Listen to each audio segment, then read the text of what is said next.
આજના લાઈવ વિટનેસના સમાચારોમાં આપનું સ્વાગત છે। હું છું મેહુલ પટેલ। સમાચારોની શરૂઆત કરતા પહેલા એક નજર કરીશું મુખ્ય સમાચારો પર।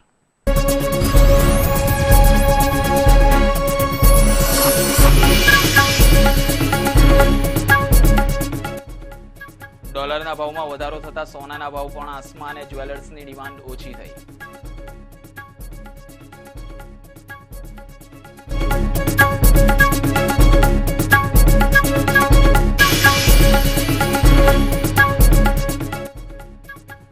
મુખ્યમંત્રી નરેન્દ્રભાઈ મોદીની ઉદારતાના કારણે હું સાંસદ હોવાનો દાવો કરતી સ્મૃતિ ઈરાની।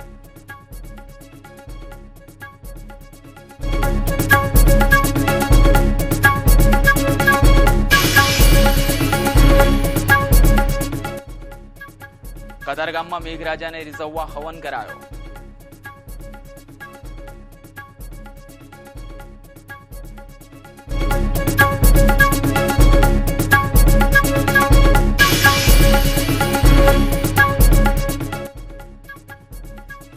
અને યુનિવર્સિટી દ્વારા ફી વધારા સામે વિદ્યાર્થીઓમાં રોષ। એનએસયુઆઈ દ્વારા રજિસ્ટ્રારને આવેદનપત્ર અપાયું।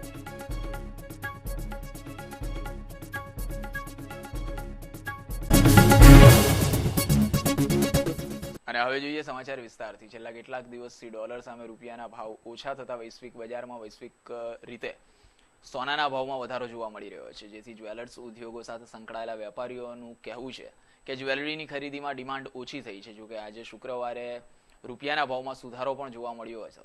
જ્વેલરીના વેપારીઓનું કહેવું છે કે સરકારને એક નવી નીતિ બનાવવી જોઈએ, જેથી જ્વેલર્સ ઉદ્યોગ ફરીથી ધમધમતો થાય।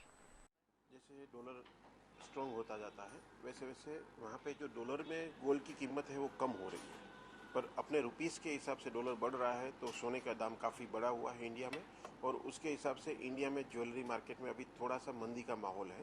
लोग सोचते हैं कि इतना रेट बढ़ जाने के बाद हमको कैसे सोना खरीदने का है।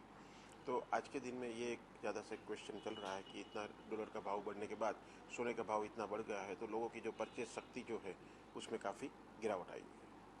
किस तरह का असर मार्केट पे पड़ रहा है, बाजार पे पड़ रहा है? सूरत मार्केट नहीं पर ऑल ओवर इंडिया मार्केट पे जैसे डॉलर का भाव बढ़ जाता है तो इसका जो इंपोर्ट है वो महंगा पड़ने लगता है।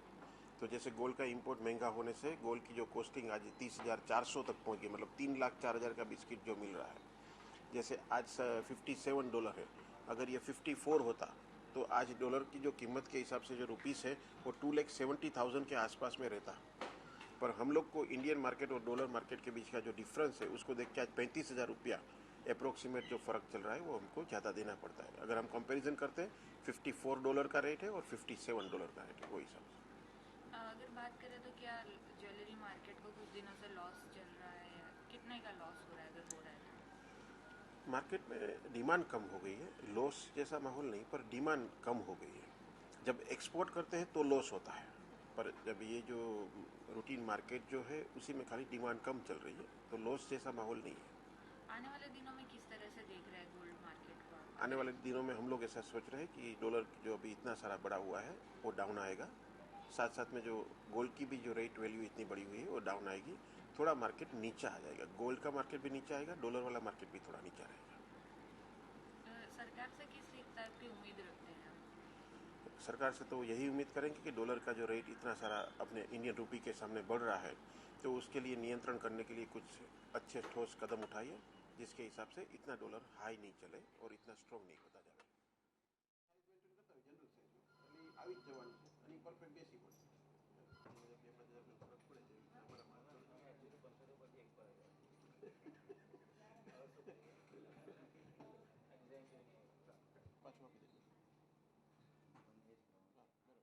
વીર નર્મદ દક્ષિણ ગુજરાત યુનિવર્સિટી સંકલિત કોલેજોમાં ફી વધારા સામે વિદ્યાર્થીઓમાં રોષ ફાટી નીકળ્યો છે। શુક્રવારે એનએસયુઆઈના નેજા હેઠળ વિવેકાનંદ કોલેજ સહિત 3 કોલેજોના વિદ્યાર્થીઓએ ફી ઓછી કરવા બાબતે યુનિવર્સિટીના રજિસ્ટ્રાર જીઆર મહેતાને આવેદનપત્ર પાઠવ્યું હતું। જોકે ફી વધારા સામે વિરોધ કરનાર વિદ્યાર્થીઓએ વાઇસ ચાન્સલર વિરુદ્ધ સૂત્રોચ્ચાર પણ કર્યો હતો।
કે જે પરીક્ષામાં ફી વધારો કરવામાં આવ્યો છે એ બધી જ ફેકલ્ટીમાં આર્ટ્સ, કોમર્સ, સાયન્સ, લો જે પરીક્ષામાં ફી વધારો કર્યો છે એ વધારો ઘટાડવા માટે એ લોકો આજે આવેદનપત્ર આપ્યું છે અને આ વધારો એ સિન્ડિકેટે કરેલો છે અને અત્યારે સિન્ડિકેટ છે નથી.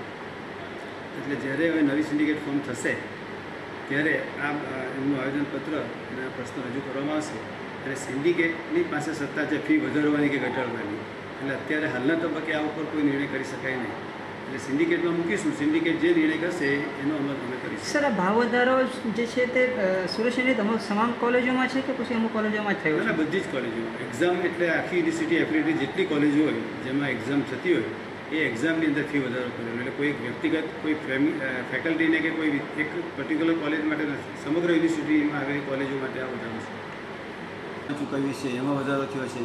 આન્સર મૂકો, પેપર છપાવીએ એના જે ખર્ચો વધારો થયો છે. આ બધો જે ખર્ચો વધ્યો છે એને કારણે અમારે આ પરીક્ષામાં વધારો કરવાની જરૂર પડી છે.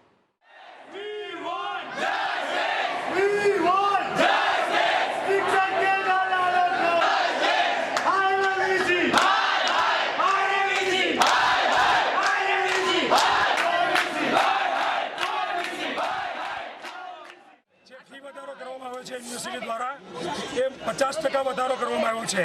BCA, BBA, LLB તમામની અંદર કોઈ પણ વિદ્યાર્થીને વિશ્વાસમાં લીધા વગર વિદ્યાર્થી પર અસહ્ય વધારો કરવામાં આવ્યો છે.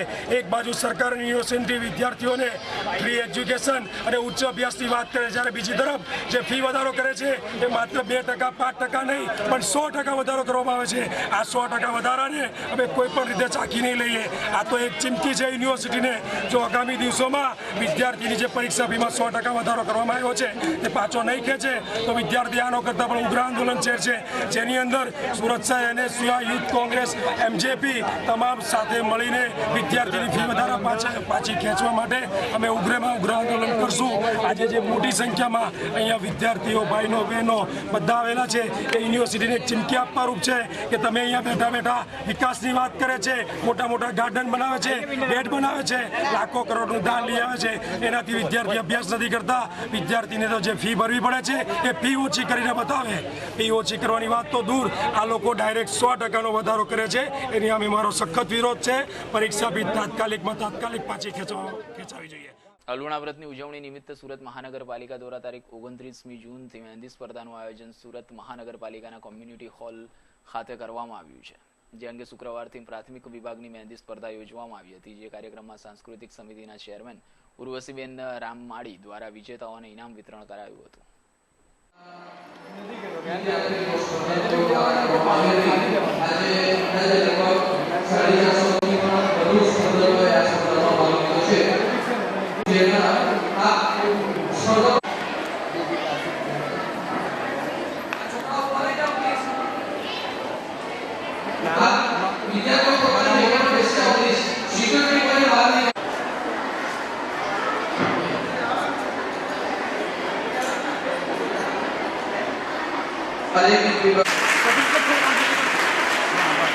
ત્યારબાદ બીજા આશ્વાસન વિજેતા છે રાણા મોહિની નરેશભાઈ, તેમને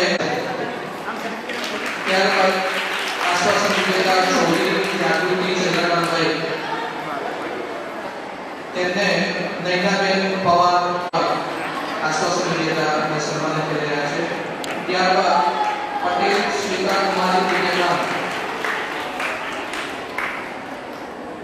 પટેલ શ્વેતા ને સાંસ્કૃતિક ચેરમેન શ્રી સન્માનિત કરશે. અને ત્યારબાદ લાકડાવાળા જમીને શ્રી એહસાન ખાન સાહેબ સન્માનિત કરશે. જાનવી લાકડાવાળા.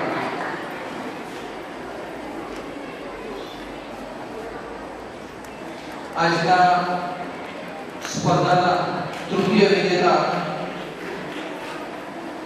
કાશી જૈનબ,